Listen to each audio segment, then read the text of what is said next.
रिवेंस hollow के उजाड़ शहर में एक प्राचीन जंगल के छायादार आलिंगन के भीतर सावधान निवासियों के बीच एक भयावह उपस्थिति की फुसफुसाहट भरी कहानियां सुनाई देती थीं।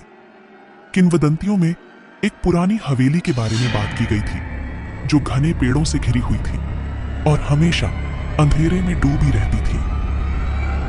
कुछ ही लोगों ने पास जाने की हिम्मत की, क्योंकि कहा जाता कि जो लोग पास आए वे बिना किसी निशान के गायब हो गए। उनकी पीड़ा भरी चीखें हवा में व्याप्त भयानक सन्नाटे में दब गई। तूफान से भरी एक रात, रोमांच चाहने वाले किशोरों का एक समूह स्थानीय लोगों की चेतावनियों से बेखबर हवेली की वीरान दीवारों के भीतर रात बिताने की हिम्मत करने लगा।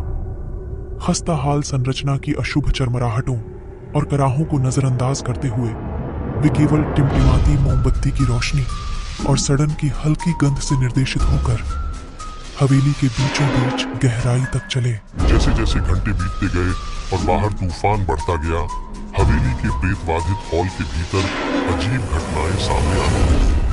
अंधेरे में फुसफुसाहटें गूंज रही थीं, उनकी आवाजें द्वेष से भरी हुई थीं और अनदेखे हाथ भयभीत घुसपैठियों पर टूट पड़े, जिससे उनकी रीढ़ में सिहरन दौड़ गई। एक एक करके किशोरों ने हवेली की गहराइयों में छिपी दुष्ट ताकतों के आगे घुटने टेक दिए। परछाइयां दीवारों पर नृत्य कर रही थीं, मुड़ मुड़ कर अजीब आकृतियां बना रही थीं, जबकि गलियारों में असंबद्ध हंसी गूंज रही थी, जिससे बचे हुए लोग पागलपन की कगार पर पहुंच गए। हवेली के सबसे अंधेरे हिस्से में उनकी नजर एक निषिद्ध कक्ष पर पड़ी, जिसके प्रवेश द्वार को ढहते हुए पत्थर में खोदे गए प्राचीन धावों द्वारा सील कर दिया गया था। आसन्न विनाश की चेतावनियों को नजरअंदाज करते हुए उन्होंने दहलीज तोड़ दी और अपने सबसे बुरे सपने से भी बड़े आतंक फैलाया। कक्ष के भीतर उन्हें एक भयानक रहती मिली, जो अनगिनत पीड़ितों की हड्डियों से सजी हुई थी।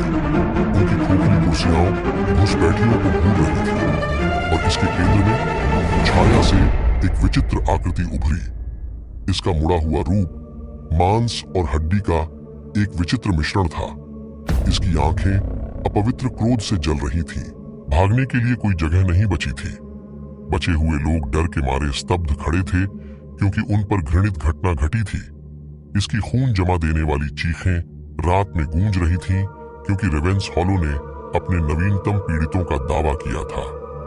और जैसे ही सुबह हुई, हवेली एक बार फिर खामोश खड़ी हो गई। इसके रहस्य इसकी शापित दीवारों के भीतर दबे हुए थे और धैर्यपूर्वक अगली अनसुनी आत्माओं के इसकी चपेट में आने का इंतजार कर रहे थे।